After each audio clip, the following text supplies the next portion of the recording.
So, what's the first word or picture that pops into your mind when you hear the word psychology?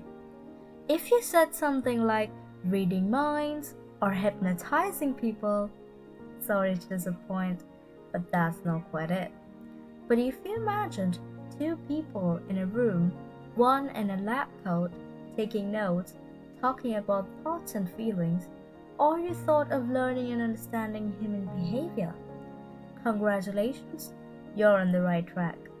Psychology helps us figure out why people think, feel, and act the way they do, and even gives us insights into our own characteristics. Pretty useful, right? So, what exactly is psychology? And where did all of this begin? Let's jump right in. Hello, everyone, and welcome to my channel, Understanding Psychology.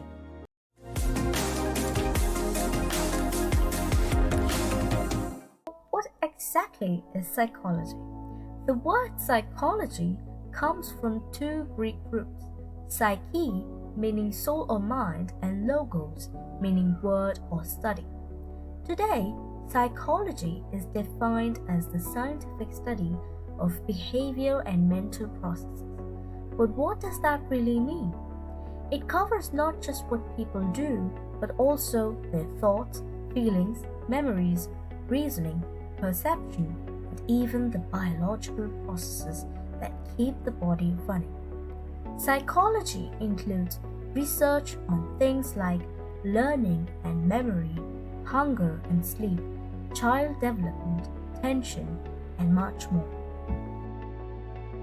Now, coming back to the second question, when did humans first start asking these big questions about mind and behavior? The roots of psychology go all the way back to the philosophers of ancient Greece. Socrates, Plato, and Aristotle asked questions that are still debated today. What is consciousness? Do we really have free will? Are people more rational or irrational? Around the same time, Hippocrates, often called the father of medicine, studied how the brain controls the body. His ideas helped shape what we now call the biological perspective in psychology. But history also gave us some strange ideas and practices.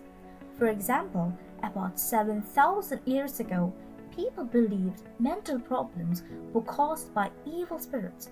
To release those spirits, healers drilled holes in the skull, a practice known as trephining.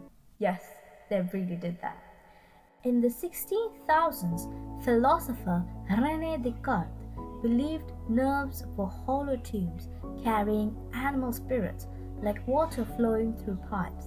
Later, in the 17,000s, Franz Joseph Gall developed phrenology, the idea that the bumps on your skull could reveal your personality. Strange as it sounds, it was once widely practiced. Although people had been curious about the mind for centuries, psychology as a science really began in 1879 when Wilhelm Wundt set up the first psychological laboratory at the University of Leipzig in Germany. Wundt studied the building blocks of the mind, focusing on conscious experiences like sensations and emotions. His approach, called structuralism, relied on a method called introspection, asking people to describe in detail what they were experiencing when exposed to different stimuli. Soon, another school of thought emerged, functionalism. Instead of focusing on the mind structure, functionalists asked, what does the mind do? How does behavior help us adapt to our environment? For example, fear helps us react quickly in dangerous situations. Around the same time, a new movement began in Germany, Gestalt psychology. Gestalt psychologists believed the whole is greater than the sum of its parts. In other words, when we perceive something, we see the overall pattern, not just the individual pieces. Their work shaped how we understand perception today. So, these are some of the fascinating foundations of psychology, from ancient philosophers to Wundt's first lab, from skull drilling to groundbreaking theories. But we're just getting started. In the next video, we'll explore the 5 modern perspectives of psychology that shape how we study the mind today.